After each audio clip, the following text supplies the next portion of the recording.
So that's not And you're recognized all over the world, your yes. school and yourself as a, yeah. you were saying you're an international judge for I can never pronounce the word. No, I'm not a judge. I am an examiner for CEDESCO. CEDESCO, okay. So I'm an international examiner, which I go all over the world to examine schools like mine, the students in the schools, and other examiners come to my school from another part of the world to examine my students.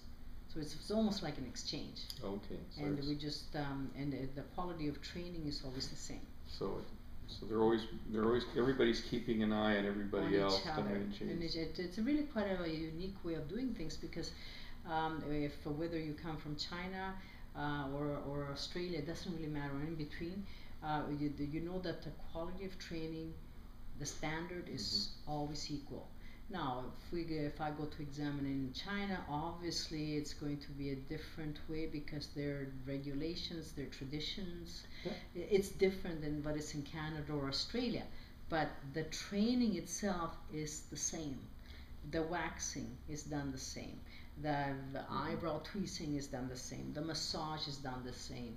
So you're seeing the skill in the student, no matter what color skin, no matter which part of the world they come from. It's always the same movement, the classical 5 movements. Yeah, the tapudment, the slapping, the hacking, and the effleurage, and all that. It's the same.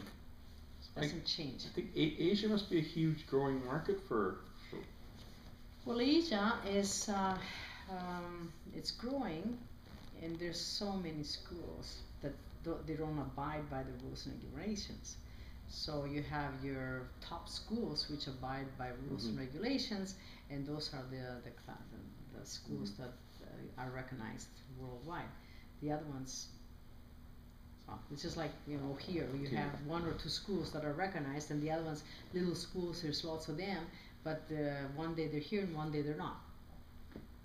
Well, I mean, that's, I guess, with mentioning that back, it was in 2002 they deregulated? 2002 we had a big slap in the face by the government.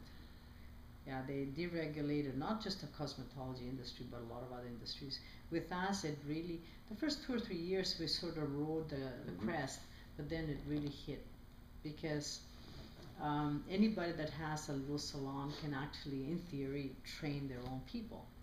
Now, who gets the raw deal is the client, because they're being worked on by people that are not being trained. And at the end, it's actually the esthetician herself or himself that gets the raw deal, that doesn't get the quality training. And if ever we're going to get re-regulated, and I have a feeling it should be re-regulated, and I hope they do re-regulate, then those people that have been trained in those little shops or little spas, we call them now, obviously they're not going to be able to qualify. And so the people that go to a college that is accredited will actually get a grandfather clause into the system, where they'll automatically will have their own license, where the other ones will have to go back to school.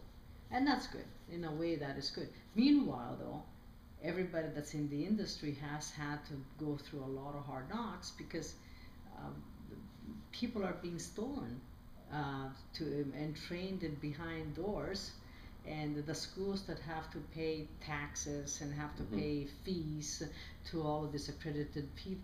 It's a shame. Yeah, it is a shame. It's a shame that the government took those steps to so much destroy an industry, where now we have the problem where health issues can arise because they're not trained hygienically well.